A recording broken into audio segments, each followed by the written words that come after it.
Primer nocturno. Del libro primero de Samuel. Los hombres de Israel decían: ¿Habéis visto a este hombre que sube? Sube a provocar a Israel.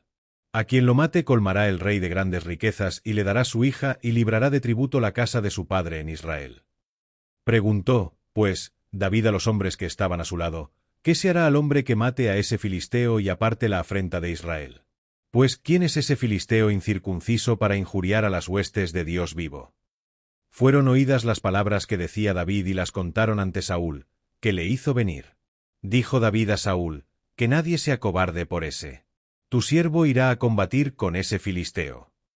Dijo Saúl a David: no puedes ir contra ese filisteo para luchar con él, porque tú eres un niño y él es hombre de guerra desde su juventud. Respondió David a Saúl: cuando tu siervo estaba guardando el rebaño de su padre y venía el león o el oso y se llevaba una oveja del rebaño, salía tras él, lo golpeaba y se la arrancaba de sus fauces, y si se revolvía contra mí, lo sujetaba por la quijada y lo golpeaba hasta matarlo. Tu siervo ha dado muerte al león y al oso, y ese filisteo incircunciso será como uno de ellos, pues ha retado a las huestes del Dios vivo. Segundo nocturno. Breve de Pío X. Poncio Meropio Anicio Paulino nació el año 353 de la Redención, de una familia distinguida de ciudadanos romanos, en Burdeos, Aquitania, y estuvo dotado de viva inteligencia y carácter bondadoso. Bajo la dirección de Ausonio, brilló en la elocuencia y la poesía. Muy noble y muy rico, ingresó en la carrera de los cargos públicos, y de joven conquistó la dignidad de senador. Después, ya como cónsul, pasó a Italia, donde obtuvo la provincia de Campania, y fijó su residencia en Ñola.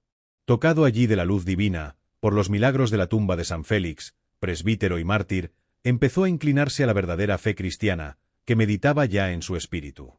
Renunció a las fasces y al hacha, que aún no había manchado con ninguna ejecución capital, volvió a la Galia, y fue probado por diversos contratiempos y por grandes trabajos en la tierra y en el mar, en los que perdió un ojo, mas curado por San Martín de Tours, recibió el bautismo de manos del bienaventurado Delfín, obispo de Burdeos. Despreciando las abundantes riquezas, vendió sus bienes, distribuyó su precio entre los pobres, y dejando a su mujer, Terasia, cambiando de país y rompiendo los lazos de la carne, se retiró a España, adoptando así la pobreza admirable de Cristo, más preciosa a sus ojos que el universo. Asistiendo en Barcelona a los sagrados misterios, el día de la Natividad del Señor, el pueblo, que le admiraba, le rodeó, y a pesar de su resistencia, fue ordenado de sacerdote por el obispo Lampidio. Volvió luego a Italia y fundó en Ñola, a donde fue atraído por el culto de San Félix, un monasterio, cerca de su tumba.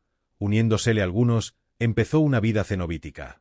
Y aquel hombre ilustre por la dignidad senatorial y consular, abrazando la locura de la cruz, con la admiración de casi todos, vestido con una pobre túnica, pasaba el día y la noche, en medio de vigilias y de ayunos, fija la mente en las cosas celestiales. Su fama de santidad crecía cada día, por lo que fue consagrado obispo de Ñola. En su cargo dejó admirables ejemplos de piedad, de prudencia y sobre todo de caridad. Durante estos trabajos, compuso escritos llenos de sabiduría sobre la religión y la fe. Con frecuencia también, ejercitando la versificación, celebró en poemas los hechos de los santos, adquiriendo envidiable renombre de poeta cristiano.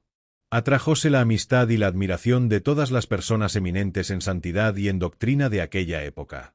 De todas partes acudían a él muchas personas considerándole como maestro de la perfección cristiana. Como los godos devastaran la Campania, empleó todo su haber en alimentar pobres y en rescatar prisioneros, sin guardar para sí ni siquiera las cosas necesarias a la vida. Más tarde, cuando los vándalos infestaron aquellas regiones, le suplicó una viuda que rescatara a su hijo, cautivo en poder de los enemigos. Como había gastado todos sus recursos en el ejercicio de la caridad, constituyóse él mismo como esclavo por aquel niño, y cargado de cadenas, fue llevado a África. Finalmente, obtenida la libertad, gracias a un manifiesto auxilio de Dios, y vuelto a Ñola, se reunió de nuevo como buen pastor con sus amadas ovejas, y allí, a los 78 años de edad, durmióse en el Señor. Enterrado su cuerpo cerca de la tumba de San Félix, fue trasladado, en la época de los lombardos, a Benevento, y reinando Otón III, a Roma, a la Basílica de San Bartolomé, en la isla del Tíber. El Papa Pío X ordenó que los sagrados restos de Paulino fuesen restituidos a Ñola, y elevó su fiesta al rito doble para toda la Iglesia. Tercer nocturno. Del Santo Evangelio según San Lucas. En aquel tiempo, dijo Jesús a sus discípulos: no tenéis vosotros que temer, mi pequeñito rebaño, porque ha sido del agrado de vuestro Padre daros el reino. Vended lo que poseéis y dad limosna. Haceos bolsas que no se envejecen, un tesoro inagotable en los cielos, a donde no llega el ladrón ni la polilla corrompe. Porque donde está vuestro tesoro, allí estará también vuestro corazón. Homilía de San Paulino, obispo. Carísimos hermanos, el Señor Omnipotente habría podido hacer a todos los hombres igualmente ricos, de manera que ninguno tuviera necesidad de otro. Pero el Señor, misericordioso y compasivo, quiso, en un designio de su infinita bondad, ordenar las cosas para poner a prueba vuestras disposiciones. Hizo al necesitado para dar ocasión de manifestarse el misericordioso, hizo al pobre para permitir al opulento ejercitar su virtud. El objeto de tus riquezas es la pobreza de tu hermano, ya que debes ocuparte del indigente y del pobre. Lo que has recibido no lo tienes para ti solo, sino que Dios te ha confiado la parte del necesitado para poder él mismo deberte cuanto de sus mismos dones dieres al pobre y enriquecerte a su vez, en la eternidad, con su propia parte. Así, pues, Jesús recibe ahora en la persona de los pobres, y después devolverá por medio de ellos. Alimenta al hambriento, y nada tendrás que temer en el día de la ira. Pues dice el Salmo, bienaventurado el que piensa en el necesitado y en el pobre, ya que el Señor le librará en el día aciago. Trabaja, pues, y cultiva esta porción de tu tierra, hermano, a fin de que te produzca una cosecha copiosa, abundante en trigo, cuyas semillas den el 100 por 1.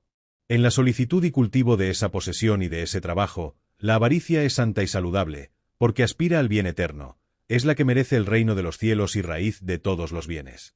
Anhela, pues, ardientemente semejantes riquezas, y procura poseer ese patrimonio que el acreedor compensará con frutos centuplicados, para enriquecer, contigo, a tus herederos, con los bienes eternos. Pues esa posesión es grande y preciosa, y no es para su poseedor una carga temporal, sino que lo reditúa con una renta eterna. Velad, pues, carísimos, con eficaz solicitud y asiduo esfuerzo por la justicia, no solo en busca de los bienes eternos, sino para que merezcáis evitar males sin cuento.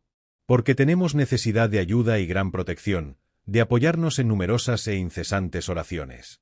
En efecto, nuestro enemigo no descansa, y con gran vigilancia bloquea nuestros caminos para perdernos. Además, en este siglo, caen sobre nuestras almas numerosas cruces, peligros innumerables. El azote de las enfermedades, el ardor de las fiebres y las flechas de los dolores.